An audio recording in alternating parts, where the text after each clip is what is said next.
And with me today, I have a familiar voice. The wonderful Frazley is back.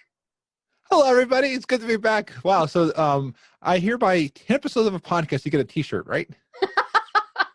If I had the budget, yes. Okay. So in the future, now that you're a part of the Dragon Powered Studio, I know. Maybe I should talk to Tom about that budget and everything, and get something arranged. well, and don't you know that by doing a Blizzard podcast, you get paid by Blizzard? I mean, everyone Really? gets. Yeah, there's a weekly paycheck. It's very nice. Oh, I need to look into that. I need to see where I sign up for that. Um, but yeah, no, I'm really happy that you're back. Oh, I'm glad to be back. It's one that I'm always excited to talk with people, and you're always fun to talk with. So I was like, hey, it's a Friday. I can enjoy a Friday. Hey, it's a win-win then. All right. So the reason why I asked you is one, you sacrificed yourself when I asked for a guest, but also we are both vanilla veterans, if we may say so. And I'd like to think that we're not elitist at all about that. So I think it would be good to talk about the whole classic hype that's happening now, because this week Blizzard revealed that there is a release date, which is going to be 26th of August for the USA and the 27th of August for EU, just because of probably time zones and everything. That's probably why they did it like that.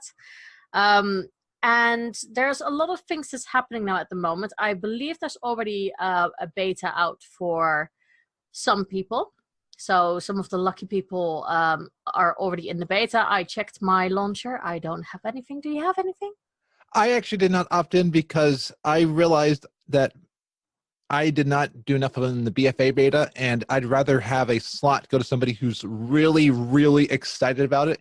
So for me, I'm going to go in on launch, and that's why I did not even opt in. That's really good of you. I am not that selfless, if I'm honest.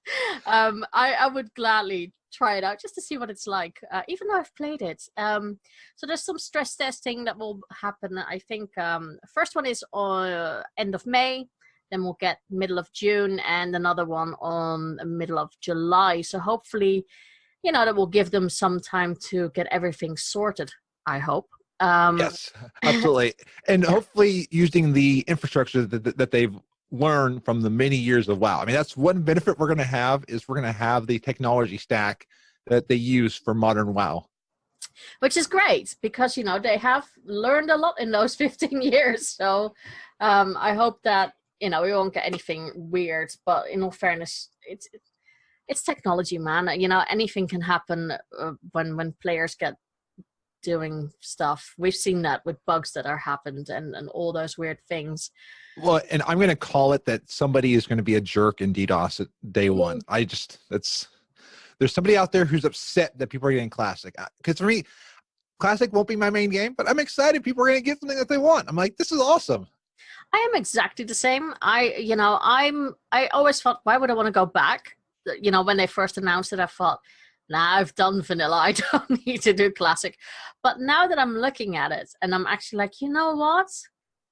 I actually do want to try it out. I love the story, and that's why I will always go with the current game, because I want to see how the story progresses. But because of Cataclysm, I can't really remember certain bits anymore, how it was. Well, I think, because, I am getting older now, and 15 years is a long time. So I'm a little bit like, I want to see those quests again and go through it and just experience that world again. So I am actually looking forward to it, but it won't be my main thing. It will probably be more like 60% in current game, 40% in classic. Yeah, and I'm probably gonna be like even less than that. I'll probably be 20% in classic, because there's still so much I got to do in main WoW. There's stuff I've yet to do, even LFR, like the latest stuff. So I've not been into the Crucible storms and stuff like that. Yeah, I really think it's what you focus on, isn't it, in game? What really piques your interest at that point in time. So yeah, it's going to be interesting. How do you feel about the fact that on August the 13th, you can already create some characters for active subscribers? And you can create up to 3 characters. Is that all we're getting? No, that's not all we're getting, is it? You can create up to 50 in the end. Yes, 50, and WoW Classic is being counted as its own game, so it will not overlap with your BFA.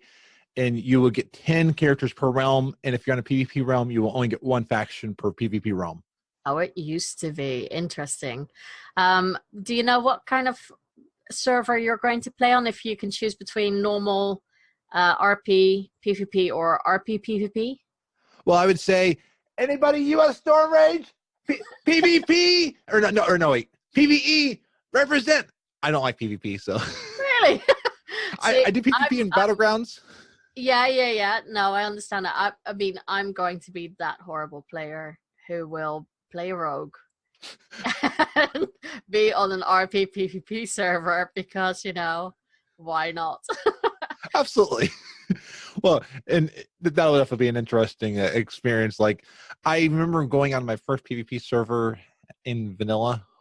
Oh, I was not prepared for that. I remember seeing a video of a rogue player who, what was it that he had on his bars? Sinister Strike? I think that was all he had. That was back in the day when rogues did ridiculous amounts of damage. Oh, yes. I remember that. And especially Stranglethornville. When you were Alliance and you had to go to Stranglethornville, it was like, right, it's going to be interesting now. And there were always rogues around there. I'm actually looking forward to it. And no flying, which is weird too. I mean, but you still have those panthers who also want to attack you. So I mean, you have all the things, and then you have the other mob, the other side that wants to attack you. Yeah, I think it's one of the best areas to level in, and because the leveling will be reduced so much, you actually have to go through a lot of areas, and there will be a point. Oh, I don't know if you remember that. This is something that I really hated. The grind for the last couple of levels is that was really difficult. The dwarves in Searing Gorge and I know each other very well. I grinded out quite a few of them for those last, I believe it was either 56, 58 to 60. Yeah, I did that in Winter Spring, and it just took forever because at a certain point you're like, I have no quests anymore for this kind of level. What do I do? Yeah, and I wonder if it will be different because I was thinking about this. I wonder if there'll be a time where we do the requests that we didn't even know about. Like, it'll be interesting now we have all the databases. If there'll be a way to be like, hey, I'm at this level. What are the quests available to me? Or is that going to be something that the community will frown upon because of the exploration side? I don't know, because back in the day, people have made all these guides of where to go. And I mean, there were leveling guides and all those things out there that were very popular. So I don't know. And that's always the weird thing for me is in my circle on Storm Rage, loot tables were allowed, but guides were kind of frowned upon. It was also the time like walkthroughs for games were kind of frowned upon. It was one of those you didn't really want to look up things too much. True, but on the other hand, sometimes it does really help, especially when you're really stuck. Yeah, absolutely. And I use those a lot. Yeah, I think, if you're at a certain point in Warcraft Classic and you're just stuck because of things, then why not use a bit of a guide of where to go? But I'm a part of me feels like the community will probably pick up on that really quickly, so we'll either get, I don't know, can we get mods for Classic, or is it not allowed or anything? I think I did hear there will be an add-on API because there were add-ons. I remember like CT mod was a big one back then. And I understand there will be some things that the devs are going to intentionally not allow. Like knowing what devs can do nowadays, they're going to try to stop a few things. So it's going to be almost enforced what some of the stuff and like enforced restrictions to keep the feel in certain areas. Good, because I need my total role play at all. I need that. But yeah, no, I'm actually looking forward to it. So it will be rolled out in phases. So we'll start with the Classic Launch, which is phase 1. So we'll have access to Molten Core, Onyxia, and Moradin. You know what? Seeing this list, a part of me was like, oh yeah, we didn't have certain instances back then. So that's going to be really interesting. I personally, I remember fondly, I say fondly, I remember raiding in Molten Core and Onyxia with 40 people. That was a challenge in its own. Oh, I do too. And like I was a healer, so I basically just healed my group, and that was it. I was a druid, so I was just a battery from mana. That was it. It was always, don't use your inner fate on yourself. It's for the priests. Okay, that was really it. And then you heal a bit in between, and you fire a bit of moon fire spamming, and that was really it. That was back in the day when you could still freaking spam moonfire all the time, and it was actually really effective. Oh, I remember that. Yeah, I enjoyed that. Phase 2 will get Diarmol, Azaragos, and Kazakh, so we'll get world bosses again. Which will definitely be interesting, because it is weird that we don't really have that, like, because I was kind of thinking about it. I mean, other than like the world bosses and that you queue up for over in like the BFA areas, Legion areas, it's weird that you don't have those big world bosses like we did before. Yeah, and I think it adds something to the world. I really do. And I mean, back on a PvP server, this was also the time to really grief players, because it was just like, oh, there's a horde guild here or an alliance guild trying to get Kazakh. Yeah, quick guys, let's try and gank him, and then the boss will kill. Things like that. And like mob tapping. So if someone on the horde attacked it, could any other people on the horde also attack it and get right to that? Because I know, not unless you were in a group. Oh, interesting. Because that's one thing that even only until Legion, you could only multi-tab the exclamation point mobs. I think that changed in Mist, where you could do that. And then then Legion changed it where 5 people of the same faction can tap any mob, but the opposite faction cannot tap that mob.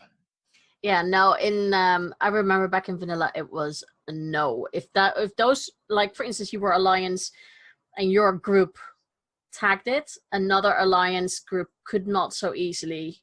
I don't think they were able to get it anymore, and that was because there was always a bit of competition between the guilds of trying to get it.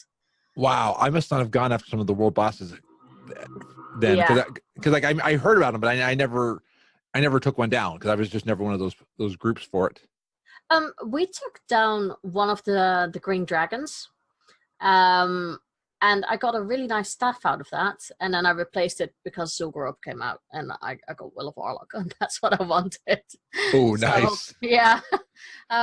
So actually, for me, I'm actually looking really forward to these phases because we're not getting everything immediately. It's all, different things, so it will give you enough time. I hope there's enough time in between them as well, because phase 3 we get Blackwing Lair, Darkmoon Fair, the Darkmoon decks begin to drop.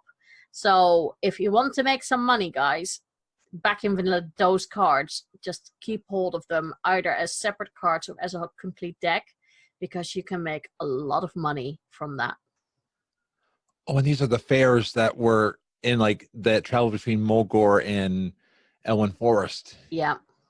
So it's going to be really interesting, because that's one of the things I thought, well, you need to start picking professions that will make you a shit ton of money, because back in the day, mounts and riding, that was really difficult. I mean, can you actually get the WoW token? I doubt it.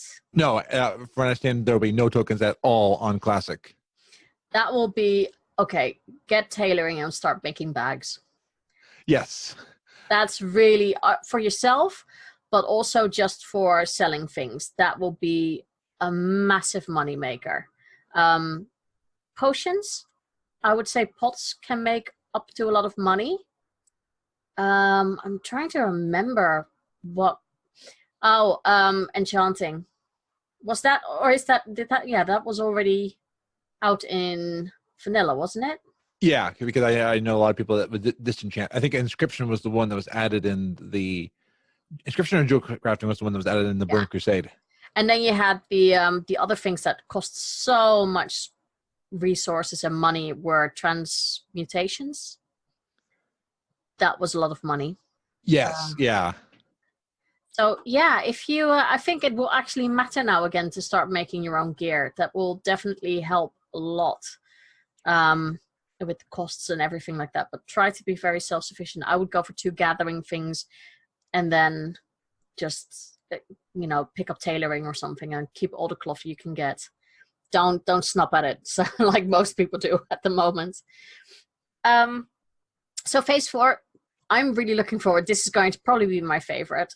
Zul'Gurub and the Green Dragons, just because I love Zul'Gurub. I love old Zul'Gurub. I absolutely adore it. I can't wait to get back into that. Yeah, that's a raid that I went into a few times. I never experienced it. So when I went back in during Legion, I know it's a different raid. It'll be interesting to see it as the original Zul'Gurub, because I remember hearing a lot of stories of guildies who would raid that. Yeah, original Zul'Gurub is really, really cool. I think it's the atmosphere. The new one is not bad either, but I think the old one, it was a completely new thing. All of a sudden there was this instance that had opened up because we'd already seen it, and it was just like, well, what's in there? Oh, we can't get in there. Okay. And then hearing all those all those bosses, and especially because they drop mounts, you're like, I want to see all these mounts. Oh, and that's right, because mounts would only be per character, because I remember that they weren't account wide.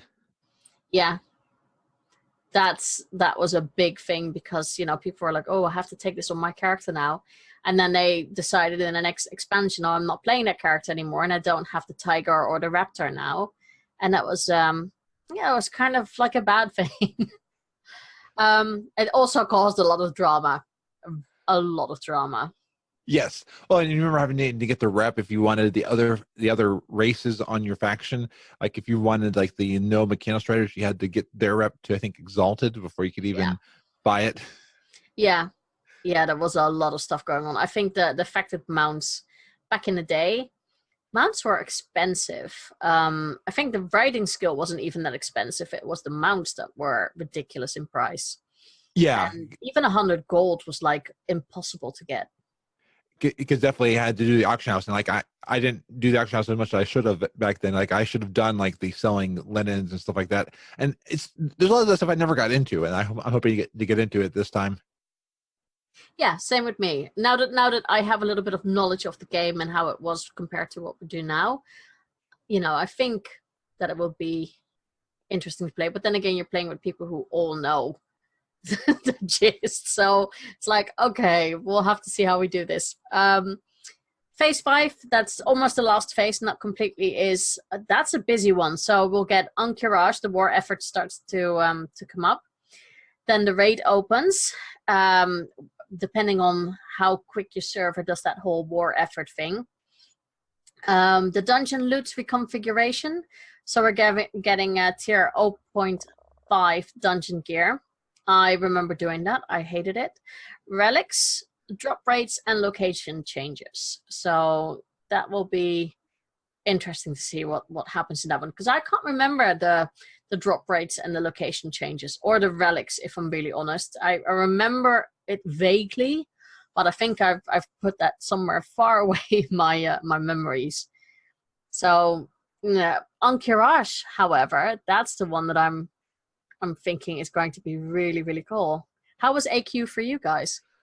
For me, I did the quest tournaments. I remember doing that. That was fun. You felt like you were part of something big and massive. Mm-hmm. I never logged in for the actual ringing of the bell, and I've heard that was nearly impossible. That anybody who has one of those mounts during that truly is a god amongst people, because of being able to go there, because they said it was like a madhouse, like it was lagging, like they were disconnecting all the time. It was insane on my server. I mean, we were lucky that our server was the first RP/PvP server out there. So it meant that a lot of people went to that server because it was kind of unique back in the day. So we had a big community. So the war effort went quite quickly. But like with anything, a PvP server, it comes with a lot of like issues. Yes. And it was already like, I have to say the forums were much more people were already coordinating and saying, okay, well, this person has so much, he should be the one, the Scarab Lord, he will probably be able to open everything because he has so much. Okay, that was all decided, it was all fine. But the problem was the servers weren't that stable back in the day, or they couldn't handle so many people. And I think the entire server just was there for the opening because it was a big thing. The lag. Oh my God, the lag. It was ridiculous. I remember hearing lots of noise. And as a druid, I was just firing Moonfire, spamming it all the time. And I heard it, didn't see anything. And it was like, all of a sudden, it was basically like watching a PowerPoint presentation because you saw one slide, then the next, and all of a sudden I was dead. I was just like, what happened? I don't think our server died, but the lag was just horrific. It was really bad. Did you get the mount, or were you able to ring the bell? No, I think only one person got the black mount. That was it. Okay. That's the only person who gets the title of Scarab Lord. They also get the mount. And I think that's fair. And like, I know it feels bad to not have that title of that mount, but then that, again, it creates a prestige to that person. I mean, it's because everyone remembers the Encourage gates who were there. It's a big thing. And I think, if you've missed out on that in Classic, or in vanilla, and you want to do it now, at least you know a little bit what to do. Go for it. If that's what you really want to go for, do your best to try and get it. But it's a very interesting experience. I think a big massive opening like that, and then actually seeing the gates open, it did give you a whole like, oh my God, what's going on? Because you get all the big statues coming to life. It's basically mobs coming out, and it's really a big fight. Well, I think that there is some brilliance in what they're doing with the phase rollout. So in the first rollout, there will be layering. They're not calling it sharding because they're going to have the rules be a little bit different. So like you aren't going to have mobs disappear on you.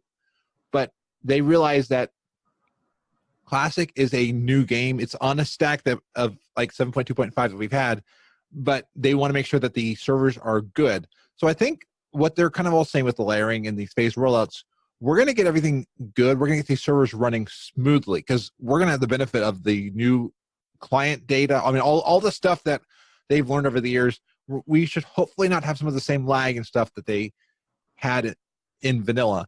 So then when they get to these phases, layering will not be part of Encourage. So, I mean, that's brilliant because they realize we have one of the biggest events in WoW history coming up. And we need to make sure that the server is ready to handle it so that actually it could even be better than what it was in vanilla. Exactly. This time I actually want to see what's going on and not just all of a sudden go like, what the hell is that? I'm dead. Yeah. I want to actually see the whole event. And for those of you, maybe you're like, oh yeah, crap, I had that. Well, then now you get a second chance to actually see it properly with all the server stability and everything that we have now. And then the last phase, Anaxramas and the Scourge invasions. I can't wait for Scourge invasions. That's going to be fun again.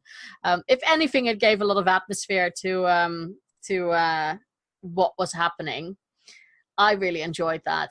It was interesting to see some of the plagues coming in the auction house.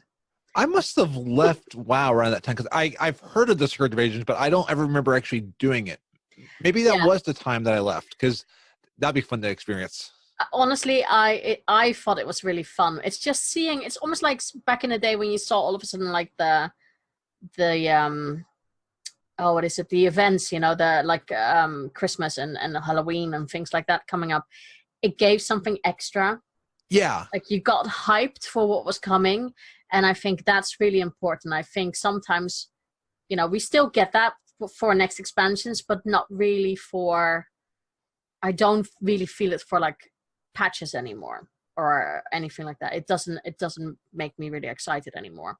I think Legion invasions, that was that part I felt the whole server getting excitement whenever there were these invasions like Elwyn Forest and Daenerys.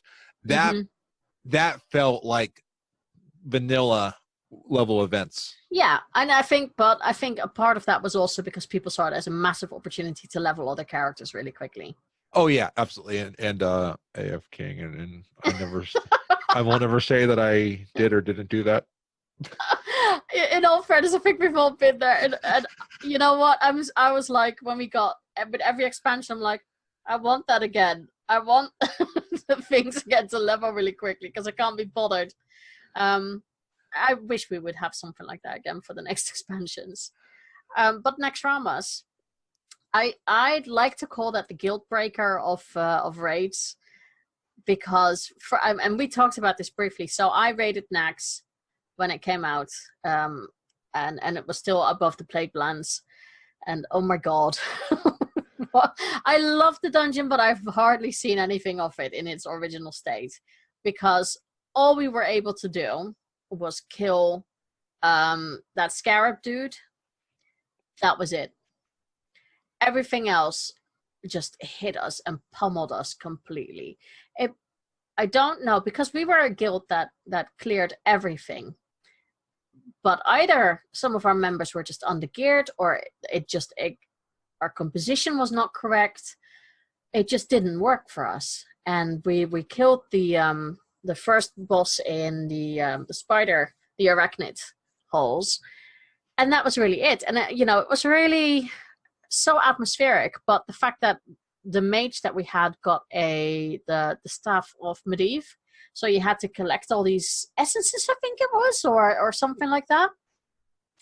And of course, at a certain point, we just decided, we're not doing Nax anymore because it's just not working for us. And that created a lot of aggro, especially when someone had to spend so much DKP on that staff. Then to hear we're not finishing it, went not down well. So yeah, it was a breaker of guilds.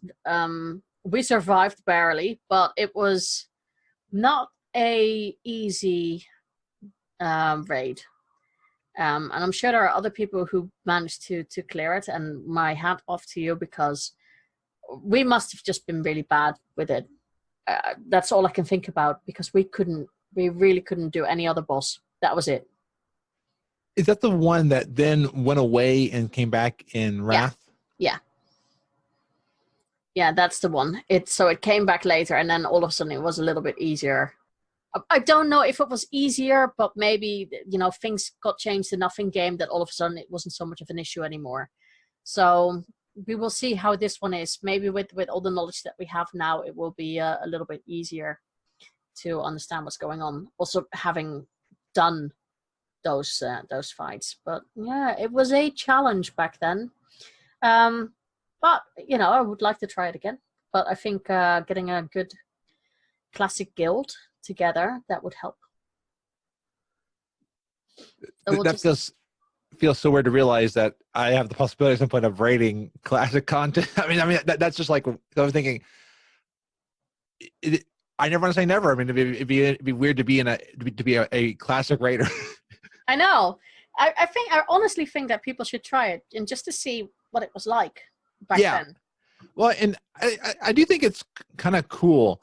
Like when you go through modern raids, when you go through old raids and modern content, it is kind of sad realizing that a developer and team put so much time into this raid, and we're just going in and we're wiping it out with one hit.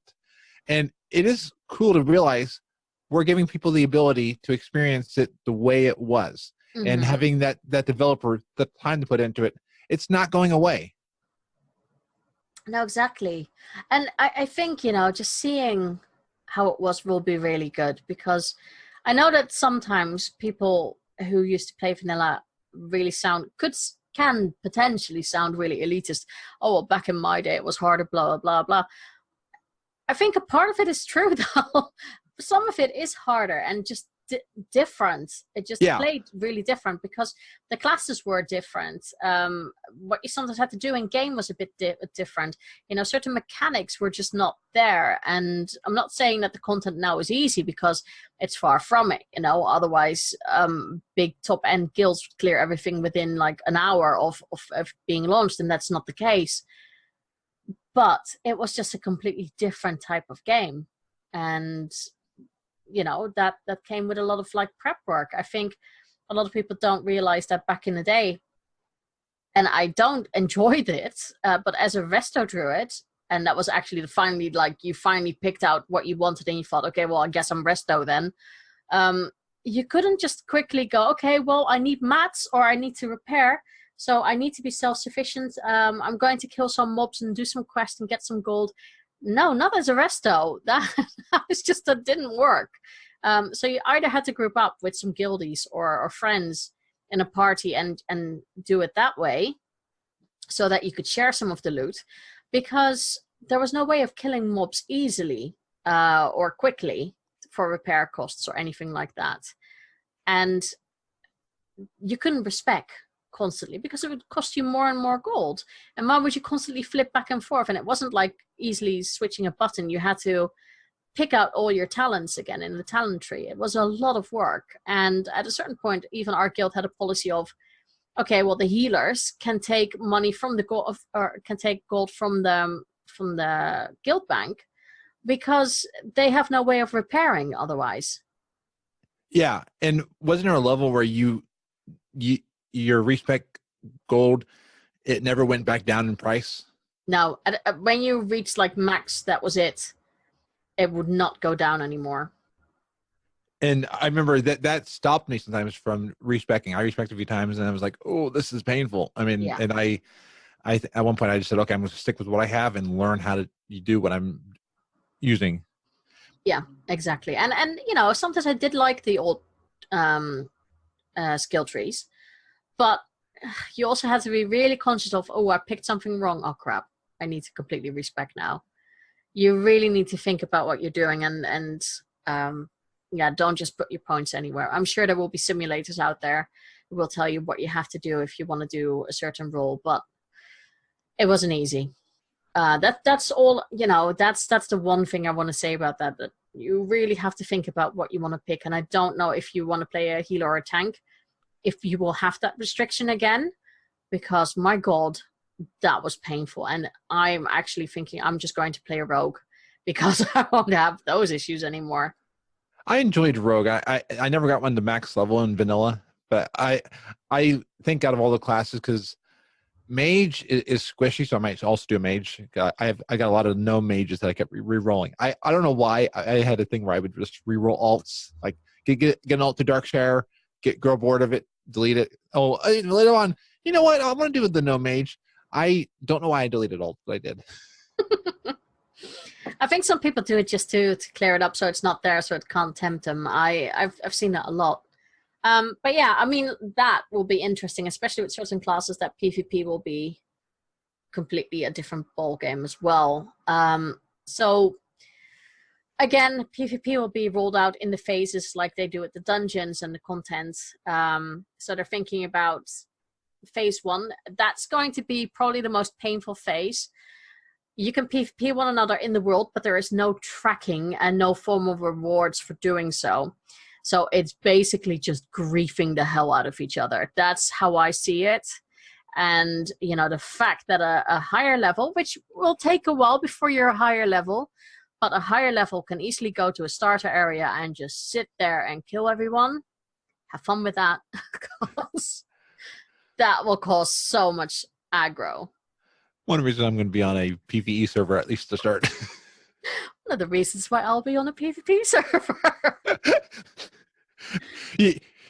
You and I are similar but different. Yeah, I am that asshole. So I'm just like, yep, here's my rogue. And what am I playing? Horde or Alliance? Okay, what is a good starter area that I know people will go and immediately incredibly cry in trade chat. I can't wait. So yeah, that will be fun. I want you to stream it so I can hear you're laughing while you're doing it. I'll just be so horrible. And in all honesty, I'll probably get my ass kicked by level 1 or something. So phase 2, we'll get the honor system. That's when we can all, sigh with relief, because you get dishonorable kills as well now, and you get PvP rank rewards. Now that will mean that the PvPers will go out there to actively PvP, because it helps with e-ranking. But the dishonorable kills, trust me guys, it won't stop anyone. It won't stop anyone from going to Goldshire and just ganking everyone around there. I forgot about those honorable kills because that's the one where you gain it by killing the opposing factions NPCs, the civilians. Yeah, but I think also you get it when you go to low level areas. Say that you're level 40 and you go to a level 10 area and you start by killing people over and over again. The more you kill them, I think it comes to dishonorable kills. So Interesting. there is no point in killing someone over and over again. But yeah, NPCs, I mean, it will happen because people still do it. People still Yes. kill NPCs. I was over in, I think it was Northrend, and I went up to this one town, and I was trying to train my quest mob. A horde walks in and it kills the NPC, and I'm just stuck there fuming, and I'm just like, come on, I was about to turn this in and get another level. Yeah, that happened a lot. I mean, back in the day, I just hopped to an alt when that happened, and I thought, fine, I can play something else. If that happens, just go play another character for a while. They'll get bored soon enough. Yeah, don't feed the trolls. Exactly. So phase 3, we get Outlook Valley version 1.12. Is that the one that still will keep you in for days, or does it actually end? I can't remember. All I remember from AV was that it took forever. I thought I was remembering an interview where they're working on a way to make Outlook Valley better. That okay. And again, I'm trying to because I can't figure out where I pulled it from, but they know the major issue with Outlook Valley. They made it not fun, and I think they're going to fix that part. That will be interesting. Yeah. So if it is the days and days Outlook Valley, that'll also be an interesting thing because like nowadays you can go to Outlook Valley. I sometimes hate going to Outlook Valley because no one does the NPCs and the quest turn-ins because that was part of what I wanted to do.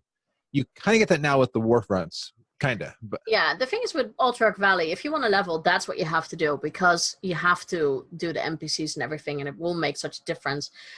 Gathering the resources to get those big things out on the field will help so much. But yes, being in there for ages and that's just not having an end, I just got bored with it. yeah. In comparison, Warsong Gulch will also be out in phase 3. I loved Warsong Gulch on my druid because druids were OP in that because you had travel form. I loved being a healer and like just healing people in the base. Like I would be in the base camping to protect the flag and just healing people. I got a lot of honorable kills from that. And Warsong Gulch reminded me the most of Unreal Tournament 2004. I played a lot of that game in Battlefield 1942, and I was in Warsong Gulch for days because I loved the fact that I love WoW, and one of my favorite things of like deathmatch and team deathmatch capture flag was in WoW. Mm. I need to do more of it nowadays, but still, that was a lot of fun back in. I got it with the sergeant in vanilla. Yeah, I can't remember my rank. I think I was the same, but I'm not entirely sure. I have to check. And then phase 4 is Arathi. Arathi's fine. I always enjoyed that as well. Now the weird thing is in my list they've skipped phase 5, but I think it is 5. So we'll get world PvP objectives in Silithus and Eastern Plaguelands. I can't remember the world PvP objectives in Silithus or Eastern Plaguelands. Yeah, I can. So the so looking up, they were like different things like later on was like a game of towers. Now this sounds like it's in Wrath, but like the one in Silithus, they're saying like the Silithus must flow is the name of the PvP event in Silithus, where players both factions must try and secure as much of Silithus as possible. Mm-hmm. It's a red crystalline dust that reaches the surface through geysers exclusively to the desert, and the Horde Alliance have taken an interest in this new substance, and researchers on both sides discovered unique and valuable properties in the dust. Interesting that there's interesting dust there, and we have AP nowadays. But yeah, it's so they have turn-in stations. So it sounds like you might, after collecting the first faction to collect 200 Silithus wins the race, and the rewards are 20 reputation with the Cenarian Circle on a single turn-in, and apparently there's a buff that you get. So so apparently the objectives are like turn stations, kind of like what we get with the Encourage, but then they also they put you into an area so that way they are giving you a reason to go to that zone specifically to PvP. Okay, no, that could work. That could be. I mean, especially on PvP, if that's what you were going for, why not try it and just see what it's like? But again, if you don't want to deal with it, you don't have to. So yeah, that's all about the phases. We've already said it. Leveling will be much slower. Also, going to dungeons, that will be in a way fun, but also frustrating, because you will have to walk to the dungeon again. You have to know where the dungeons are. God knows, I don't even know where the entrances are in this. Ever since, what is it, Pandaria? I have no clue where the entrance to a dungeon is. So, when you die at times and it's outside of a dungeon, I'm fucked because I have no idea where to go. I'm like, I'm lost. Where's the entrance? Well, and wasn't it when you died in an instance, you didn't go back to the beginning of the instance, you went back to a graveyard far away? Because I thought I remember. Yeah, you had to go all the way towards the instance. So you will have the same thing. So it is so important to know where you are and where these instances are before you actually go into the instance. Because if you die, you go to a graveyard somewhere outside, and it's not like directly next to it. It could be quite a while, like traveling away. Can I just suggest become an elf? If you're a night elf, you get like the wisp form, you go quicker. Just saying. Like, I think I remember when I was doing one of the like, it might have been Ubers or Molten Core, I was in Searing Gorge at one of the outposts all the way across the gorge. You had to kind of go around the chasm up through the thing. I mean, it was a penalty to die. And interesting thing about the groups too, you are less likely to kick people for being bad. I think I've shared this a few places. But we had one paladin who was our tank, and we were a guild group. This paladin, I'll say the southern phrase, bless their heart, they were trying the best thing, and bless your heart means that they're an idiot, so that's kind of a southern phrase. But they were trying the best that they could, but they were doing an awful job. Our group though didn't want to kick them because we wanted to get through the dungeons. So thankfully, at one point, one of the members said, "Oh, Smuckers, with a name like that, they've got to be good." But yeah, so there's a lot more. Your reputation on the server matters. So if you're good or you're bad, people will know, and people will remember that. There's a lot more sense, like when you go to parties, you'll talk with people in the party because you'll probably know them. I mean, you'll probably know them from like, "Hey, I remember you over there." You will have to communicate with things because it's not a face roll thing anymore. It really isn't. Not with how things are, like mana is going to be a bit more of an issue with your healers. Yes.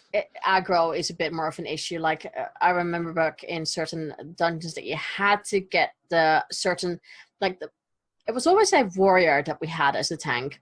They had to get so many sunders off to make sure that the aggro wouldn't, be pulled so quickly.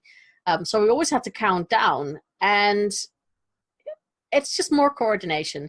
So you really need to make sure that you're not an asshole on a server, because people will just go like, you know what, I'm not playing with you anymore, and your name gets around, unfortunately, especially now on social media. You can freaking forget it. Just don't be an asshole. And do you think warlocks are going to be like immensely popular just because of the summoning? Oh, absolutely. Though we were looking at the notes beforehand about meeting stones. The one thing I don't know is if the meeting stones will take away some of the warlock's job, because even like some of the meeting stones in some of the patches, I think if we're 1.12, there might actually be a queuing system for meeting stones. So yeah, there might be, but if it's like the old-fashioned meeting stones, I mean, again, I can't remember. Then there would still have to be 2 people there to summon, but I don't know. I that's something we'll have to see. But I do think with everything that's going on, I think mages are going to be very popular again with their drinks and mana buns. So you're basically going to be a vending machine again. Welcome to that world. And like portals will definitely be important because. Oh yeah, make your money from that, people. If you roll a mage, make your money by creating portals. And I know some of you are so like, oh no, I do it for free. Great for you, but you have to use reagents. So, you know, make sure Yes. you at least get paid for that. So anybody who wants to use a portal, look up what the reagent costs for your mage and pay that. And it may be a little extra, but tipping mages for portals is definitely, it goes a long way towards social karma. Exactly. I think it always helps if you give them something in return for it, you know, some I wouldn't say gold because gold is going to be precious, but give them some silver. Yeah. And you never know. At some point, you may turn around and be like, oh, wow, I remember you years ago, you tipped me for giving you a portal. I mean, so you never know what will come of it. I mean, of course, you could also get a mage that never logs in again, but hey, it's Who knows? I think there's going to be, you know, it doesn't have to be a stronger sense of community because assholes are everywhere.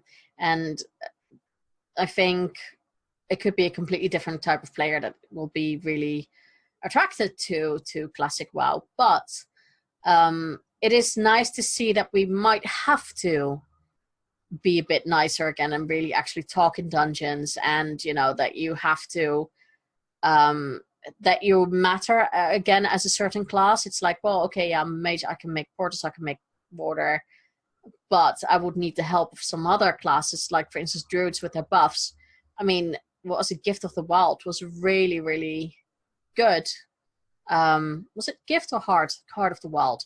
One of the two.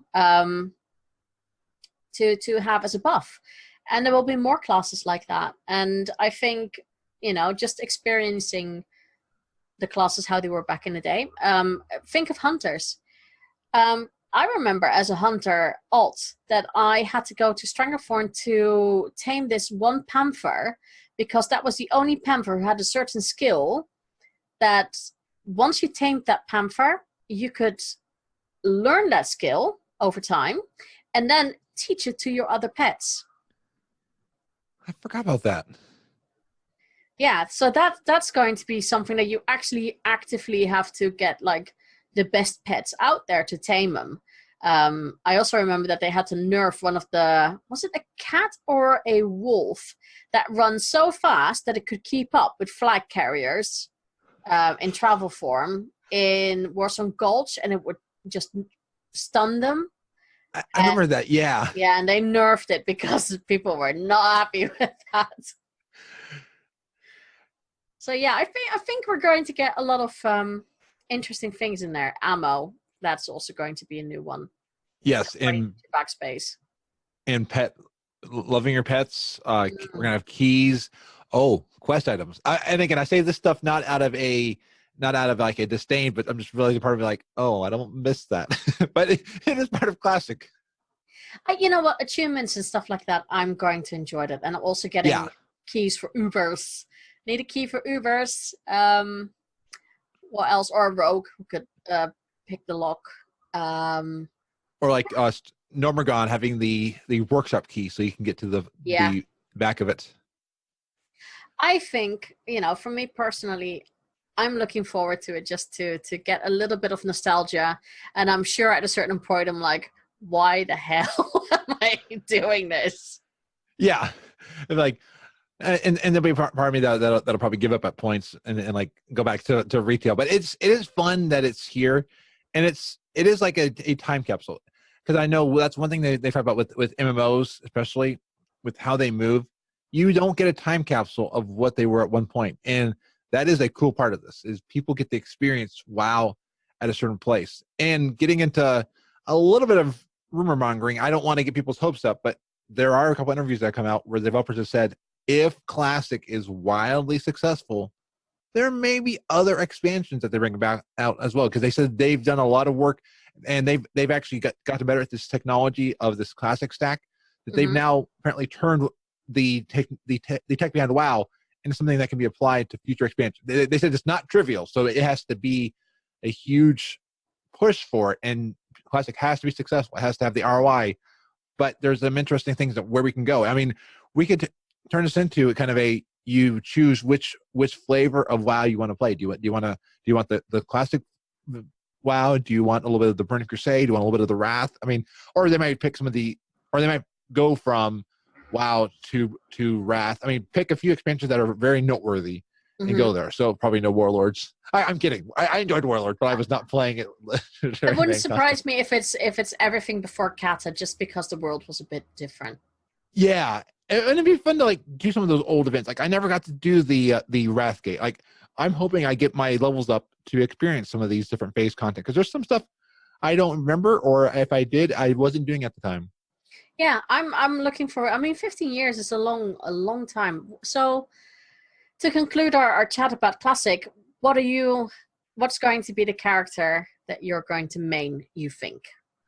I think I'm trying to remember. Dwarfs can be paladins in vanilla, I think. Yes. I'm going to be a dwarf paladin because I love the dwarf, and I like the survivability and the versatility of paladins, because I actually played a paladin in vanilla. So I'm also going to roll a gnome mage to kind of go around and like shoot things up and be a gnome. Okay. I think for myself, depending on what my guild does, if we're going alliance or horde, because there's a bit of a divide at the moment going on, so I'll see what the general consensus is. But if it's alliance, I'm going to go for, I think, either a night elf or a human rogue. Nice. Just because there are certain skills that they have that are really good. I know that gnome rogues are really good as well, but for me personally, it's either going to be human or night elf, just because I also like the sabers that you can ride. I prefer those over the Mechanostriders. And if it's horde, I fear I might fall into the category of undead rogue. Makes sense. It really fits the fantasy of the undead, and I can excuse the undead's posture. I can never go back to an orc with bad posture ever again. The thing is, I'd probably want to go troll, if I'm honest, but I don't think troll rogues were that good back in the day. I think everyone who did anything on the horde side as a rogue was undead. So and you had cannibalism as one of your racials, which helped a lot. Exactly. So that's probably why. Even though I'm not a big fan of undead rogues, I'm probably going to play that. So it's going to be rogue for me, because I don't want to heal and I don't want to tank. So that will be my job. So we'll touch about it a little bit, but I want you to talk most about it on your own show. But so wow, 15 years, there's going to be a big celebration pack that we could buy. It's not available anymore. It was sold out within like minutes, I think, of launching it on the EU side. I don't know. Can you still get it in the US? I think you can get it at like GameStop. You have to go in store because it's so limited that they're not even doing online. And I'm disappointed in this. I'm disappointed. Not the pack itself. I am very disappointed in how fast it sold out. That for one of the biggest anniversaries for the Classic, that it sold out already. I'm hoping this is just a limited. I get so excited that I even bumped the mic. I hope that's just a limited thing, that because like I transparency, I was able to buy one of these. That's only because I was at home on my computer when the announcement came out. I rushed to the computer to buy it, but then I had to move money around because like I almost made myself broke over it. Well, that's another thing. It is very expensive. Yeah, you get a lot for it, but it is quite a substantial chunk of money you have to throw at it. And because I think in EU it's like £100 or something, and I'm like, okay, well that's quite a lot of money for a statue, which is beautiful. I'm not going to lie, it looks really great. So you get a Ragnaros statue, which is quite big. Yep. And then you get an Onyxia pin, a map of Azeroth mousepad, fine art prints, 30 days of game time. So take off about $15 from the cost, and that is like you're buying game time. And then the two mounts are alabaster mounts. One is a Storm Talon for Alliance and Thunderwing. And they did say that these mounts are going to be available in August in the cash shop. And they said it'll be about $25. So if you buy these, if you buy the CE and the mounts, they will give you back a $25 as long as they see that the key that's included in the collector's edition is applied to your account. Then they'll give it back in balance. So take off 15 for the game time and 25 for this. You're really looking at maybe like math is bad with me. Probably like 65, 70.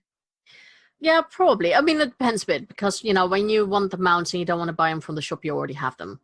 Yeah. So I would just take away the £15 or $15 for your sub, which helps.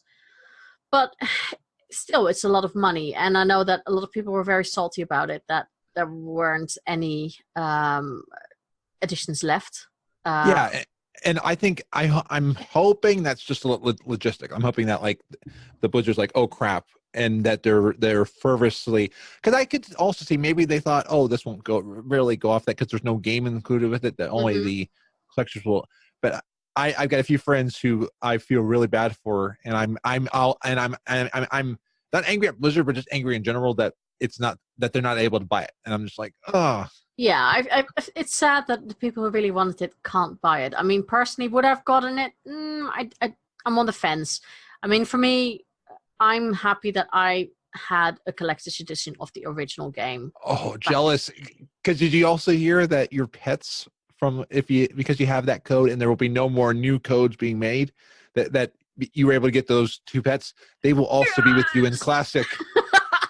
Perfect. I can show my elitism among the Classic players. I went on eBay to look for some new inbox, and I was like, I can't trust that that's going to not be used. So I'm like, it pains me because back then I didn't have the money. I mean, I was living with my parents and stuff like that, and I mean, like living under their paycheck and stuff like that, and I didn't have that extra spending cash to buy. So I got WoW base for Christmas. I wasn't going to be like, hey mom, can you upgrade that to be Classic? I was like, no. I mean to be the collector's edition. So I never got the collector's edition. I'm still, part of me that wishes I was older at the time so I could have bought the collector's edition. It's one of the few. I mean, I was happy I got it. Stupidly enough, I don't have the box anymore because I moved countries and I did not take that with me. I do have everything else that came in it, but just not the box, which is a little bit sad because I have all my other collector's editions standing here. But for me, I'm like, that was more important to me because I got a pet. I got an art book. That's what I always do it about, the art book. That's the big thing for me. And I'm sad that those aren't being made anymore because like I got the Final Fantasy 14 art book, not from this collector's edition, but there was one that was available extra because it also came with a pet. But I got the art book. It was really cool flipping through it, being like, wow, here's the concept. And then going into the game, you're like, that's the concept they made, and here's what they did with that. I know, and that's one of the, I would have been sad if there would have been an art book in this edition. I would have been like, I want that, and then it's not there. So I'm a little bit, but now they seem to just sell their arts on like collector's bundles or something like books. So that's really how it goes. But yeah, I mean, sad days for those who didn't get it. Like you said, I hope that we'll get another run of, oh yeah, guys, they are available again, or you can get them from these shops. And then, but it's a big thing, 15 years. Oh, I know. And the 2 pets that are with this collection edition, and also the gear store. I keep calling it the gear store, the cash shop. Mm-hmm. Blizzard has so many stores, but these 2 mounts will only be in retail. These mounts will not go into Classic. And then for the 15th anniversary, they've already given us information about what will happen at the 50th anniversary this year. Mm-hmm. So if you log into the game, you will get a Lil Nefarian pet. So he was the final boss of Blackwing Lair. Mm-hmm. And then if you log into the game, they're going to be different in-game challenges, and they say it's going to culminate in a 25-player raid accessible through Raid Finder. And if you get that, you will get the World Breaker mount, which is and they said it's going to look like the ancient dragon Deathwing the Destroyer. So if you do all these challenges inside of main retail, you will get a Deathwing mount, also only in retail, but still really cool that you'll get to go back and do things. Like I missed the Core Hound mount because I wasn't playing at the time. So I'm absolutely going to do this one. Yeah, definitely do that. So all in all, I think we have a lot to look forward to. Even after 15 years of World of Warcraft, we still have stuff to look forward to. Yeah, and I think it's cool that people that are really wanting Classic are going to get the ability to do Classic. That people are not being told that they can't do something, and that hopefully the people that have been playing private servers will be able to now play something that's going to be around, that's legal, that's not going to go away, and it's going to be Blizzard quality. Exactly. I think that's a good one. Well, Frazley, thank you so much for coming on the show and for talking about all things classic with me. Oh, thank you for having me on. It's always fun being able to give my little gnome 2 cents. I love it. If people want to follow you and your podcasts, where can they find you? I'd say head over to gnomepodcast.com. That's where you can find Frazlecast. And then if you want my Twitter and all my other thousands of podcasts, you can find me at Frazley.com. And if you want to find all of us, dragonpoweredstudio.com. Exactly. I'm so happy to be part of the Dragon Powered Studio family now. Oh, it feels like a fun family now. Like, hey, I feel like you're my sibling now. I like it. I like it. That's what we all are now. Okay, well, thank you again so much, and hopefully I'll get you back on again in the future show. Oh, absolutely. I would love to, and I'm always free to talk and chat because I love podcasting. Oh, perfect.